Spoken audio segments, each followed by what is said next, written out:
Hello, good morning. कैसे हैं आप सब? I am your teacher Sunita Sharma. Today I will teach you functions of the central bank. तो आज हम कुछ पॉइंट करते हैं। Functions of the central bank, केंद्रीय बैंक के क्या क्या कार्य हैं। Okay, let's see. First one है नोट जारी करना। Central bank, functions of central bank, सबसे फर्स्ट हमारा आता है नोट जारी करना। तो नोट जारी करने का अधिकार किसको है? हमारे सेंट्रल बैंक को है। ये कह रहा है कि वर्तमान समय में संसार के प्रत्येक देश में नोट छापने का अधिकार केवल केंद्रीय बैंक के पास ही होता है। केंद्रीय बैंक द्वारा जारी किए गए नोट सारे देश में असीमित विधि ग्राहम अनलिमिटेड लीगल टेंडर के रूप में घोषित होते हैं। डॉक्टर कॉक के अनुसार, अकॉर्डिंग टू डॉक्टर कॉक, लगभग हर जगह नोट जारी करने का विशेष अधिकार केंद्रीय बैंक के उद्गम और विकास के साथ जुड़ा हुआ है। वास्तव में 20वीं शताब्दी का आरंभ होते ही इन्हें निर्गमन बैंक कहा जाता था, बैंक ऑफ इश्यूज। ठीक है, देश के केंद्रीय बैंक व्यापारिक बैंक को नोट जारी करने का एक अधिकार है। ये वही पॉइंट ऊपर पढ़ा था हमने। ठीक है भाई, कह रहा है नोट जारी करने का एक अधिकार कागजी मुद्रा की आवश्यकता के अनुसार घटाया बढ़ा भी सकते हैं। तो इसमें घटाने बढ़ाने की लोच पाई जाती है। नोट जारी करना एक लाभदायक व्यवसाय है। जो नोट जारी करने का कार्य केंद्रीय बैंक के नियंत्रण में होने के कारण से प्राप्त लाभ को सरकारी कोष में जमा कराया जा सकता है। सेकंड पॉइंट हमारा सरकार का बैंक। जो केंद्रीय बैंक है हमारा, वो सरकार का बैंक है। देखिए, डॉक्टर कॉक के अनुसार सरकारी बैंक के रूप में केंद्रीय बैंक केवल इसलिए कार्य नहीं करता कि वह सरकार के लिए सुविधाजनक मितव्ययी है, मितव्ययी मतलब कम खर्च वाला, बल्कि इसलिए भी कार्य करता है क्योंकि सार्वजनिक वित्त एवं मौद्रिक मामलों में इसका गहरा संबंध है। ओके, केंद्रीय बैंक सभी देशों में सरकार के बैंकर, एजेंट एवं वित्तीय परामर्शदाता के रूप में कार्य करता है। ठीक है, सरकारी बैंक के रूप में सरकारी विभागों के खाते रखता है और सरकारी कोष की व्यवस्था करता है। सरकार के लिए उसी प्रकार कार्य करता है जिस प्रकार व्यावहारिक बैंक अपने ग्राहकों के लिए करते हैं। आवश्यकता पड़ने पर सरकार को बिना ब्याज के ऋण भी देता है और केंद्रीय बैंक सरकारी कोष का भी स्थानांतरण करता है। ठीक है, थर्ड पॉइंट देखिए हमारा बैंकों का बैंक। बैंकों का बैंक इसलिए है क्योंकि ये सभी बैंकों के ऊपर कार्य करता है। सभी बैंकों के ऊपर इसका जो है आदेश चलता है। केंद्रीय बैंक देश के अन्य बैंकों के लिए बैंकों का बैंक कार्य करता है, बैंकर का कार्य करता है। केंद्रीय बैंक का अन्य बैंकों के साथ लगभग वही संबंध होता है जो एक साधारण बैंक का अपने ग्राहकों के साथ होता है। केंद्रीय बैंक अन्य बैंकों के साथ नगद कोष का कुछ भाग अपने पास जमा के रूप में रखता है ताकि ग्राहकों की मांग होने पर उस धन की वो अदायगी कर सके। इस प्रकार नगद दो प्रकार के हो सकते हैं। प्रथम अपने पास नगद कोष के रूप में, दूसरे केंद्रीय बैंक के पास जमा के रूप में रखते हैं। केंद्रीय बैंक के पास रखे गए कोष भी नगद कोष ही माने जाते हैं। डॉक्टर कॉक के अनुसार केंद्रीय बैंकों में, एक बार पॉइंट देख लीजिए, इंपॉर्टेंट है, वाणिज्यिक बैंक छोटे नगद कोषों द्वारा निर्वाह कर सकते हैं। ठीक है, सेकंड पॉइंट देखिए, संकट के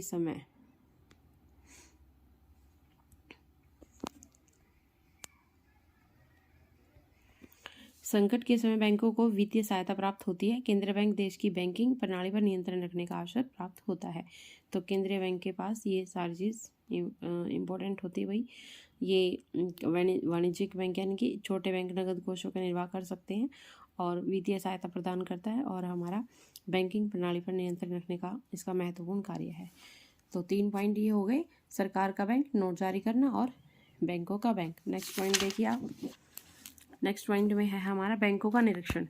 जो हमारा सेंट्रल बैंक है वो बैंकों का निरीक्षण भी करता है। बैंकों का बैंक होने के कारण वो निरीक्षण भी करता है, इसलिए इसके कार्य जो करने होते हैं, व्यापारिक बैंकों को लाइसेंस जारी करना और देश की विभिन्न भागों में देशों में व्यापारिक बैंकों की शाखाएं खुलवा कर उनका विस्तार करना, व्यापारिक बैंकों का वित्तीय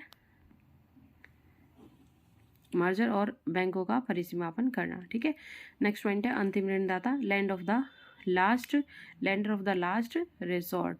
देश के अन्य बैंकों के लिए केंद्रीय बैंक जो है अंतिम ऋणदाता का भी कार्य करता है। इसका अर्थ यह है कि जब किसी व्यापारिक बैंक को कहीं से भी ऋण प्राप्त नहीं होता है तो वो सेंट्रल बैंक से मांग कर सकता है। ठीक है, इस पर उसका पूरा नियंत्रण स्थापित होता है। नेक्स्ट पॉइंट, देश के सभी विदेशी मुद्रा कोषों का संरक्षक। सेंट्रल बैंक जो है कि देश के सभी अंतर्राष्ट्रीय कोष के संरक्षक के रूप में भी कार्य करता है। नेक्स्ट पॉइंट देखिए, समाशोधन गृह का कार्य। केंद्रीय बैंक समाशोधन गृह का कार्य भी करता है। केंद्रीय बैंक दूसरे बैंकों का हिसाब किताब भी रखता है कि एक बैंक का केंद्रीय बैंक के पास खाता होता है, हर एक बैंक का अथवा हो सकता है मान लीजिए ए बैंक बी के पास नाम का लिखा 10,000 का चेक आता हो, बी ए के पास के अन्य 15,000, तो दोनों के निपटारा समाधान करने का सरल तरीका है ए बैंक केंद्रीय बैंक का 5,000 का चेक दे दे और हस्तांतरण के रूप में ए के खाते में 5,000 रुपये कम कर दिए जाएंगे, बैंक के खाते में 5,000 रुपये जमा हो जाएंगे। इससे लेन देन की आवश्यकता नहीं पड़ेगी। समाशोधन ग्रह का यह भी एक इम्पोर्टेंट लाभ है। नेक्स्ट पॉइंट देखिए, साख मुद्रा का नियंत्रण। That's a very important. साख नियंत्रण से अभिप्राय है कि साख की मुद्रा की मात्रा में देश की मौद्रिक आवश्यकताओं के अनुसार कमी या वृद्धि करने से है। साख मुद्रा का आवश्यकता से अधिक प्रसारण होने पर मुद्रास्फीति की दिशा उत्पन्न हो जाती है, कम होने पर मुद्रा अपस्फीति की दोष पैदा हो। यही कारण है कि केंद्रीय बैंक साख मुद्रा को निश्चित सीमाओं के अंदर प्रयास करता है, ना ही ज़्यादा घटे या ना ही ज़्यादा बढ़े। ठीक है, नेक्स्ट पॉइंट देखिए, आंकड़े इकट्ठे करना। केंद्रीय बैंक आर्थिक सूचना में आंकड़े इकट्ठे करता है, समय समय प्रकाशित भी करता है। केंद्रीय बैंक देश में बैंकिंग मुद्रा विनिमय संबंधी जो आंकड़े प्रकाशित करता है, उनमें देश की आर्थिक प्रगति का बहुत कुछ ज्ञान हो जाता है। देश में आर्थिक योजनाओं को सफल बनाने के लिए सूचनाएं, आंकड़े भी और भी आवश्यक होते हैं और इसके अतिरिक्त विभिन्न देशों की आर्थिक स्थिति का तुलनात्मक अध्ययन और इन आंकड़ों की सहायता से आसानी से ज्ञात किया जा सकता है। ठीक है, तो ये पॉइंट थे।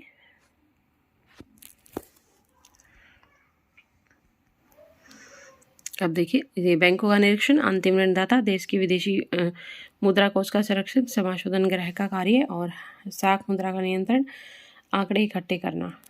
ठीक है, 10 पॉइंट लास्ट पॉइंट है अन्य कार्य भी कुछ करता है। कृषि वित्त, यानी कि कृषि की सुविधा के लिए हमें वित्त भी प्रदान करता है। जैसे कि केंद्रीय बैंक देश के केंद्रीय बैंक से, जैसे भारत का रिजर्व बैंक कृषि के विकास के लिए सुविधाओं की व्यवस्था भी करता है। और अंतर्राष्ट्रीय मुद्रा सम्मेलन, जैसे केंद्रीय बैंक अंतर्राष्ट्रीय मुद्रा सम्मेलन, जैसे अंतर्राष्ट्रीय मुद्रा कोष IMF, इंटरनेशनल मॉनेटरी फंड इसको हम कहते हैं, 1945 में इसकी स्थापना हुई थी। विश्व बैंक, वर्ल्ड बैंक तथा अन्य सम्मेलनों में अपने देश का प्रतिनिधित्व करता है। मुद्रा एवं बिल बाजार, मनी एंड बिल मार्केट, केंद्रीय बैंक मुद्रा एवं बिल बाजार संगठित करने का कार्य भी करता है। पुराने खटे फटे नोट वापस भी लेता है। केंद्रीय बैंक पुराने नोट को वापस लेकर उनके स्थान पर नए नोट भी देता है। संक्षेप में केंद्रीय बैंक कई का महत्वपूर्ण कार्य करता है, जैसे नोट जारी करना। नोट जारी करने का अधिकार केवल एंड केवल केंद्रीय बैंक को ही है। और जो हमारी करेंसी होती है ना, 1 रुपये की करेंसी, जो वो वित्त सचिव इसको जारी करता है। ठीक है भाई, ये थोड़ा डिफरेंस है, याद कर लेना, ये एग्जाम में भी पूछ लिया जाता है। ठीक है,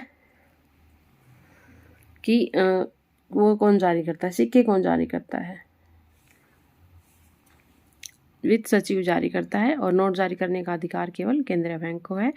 सरकार का बैंकर है, अंतिम ऋणदाता है, साख पर नियंत्रण करता है, किसी देश के आर्थिक विषय में बहुत इसका महत्व है। तो ये थे हमारे वही कुछ सेंट्रल बैंक के मुख्य कार्य, functions of the central bank. This is very important video. तो आगे मैं आपको ऐसे ही करवाती रहूँगी मेन पॉइंट्स जो मुझे लगेगा। वैसे मैंने पूरा सिलेबस भी करवा दिया है अपने चैनल पर, तो मेरे चैनल को लाइक शेयर सब्सक्राइब कीजिएगा। जो आप टॉपिक पढ़ना चाहते हैं वो मुझे आप मेरे चैनल पर मैंने लिंक दिया हुआ है, उसमें आप मुझे ऐड हो जाइए और मुझे भेज दीजिए। मैं आपको वो जो भी क्वेश्चन होगा सॉल्व करवा दूँगी। तो चैनल को लाइक शेयर सब्सक्राइब कीजिएगा। Thank you dear student.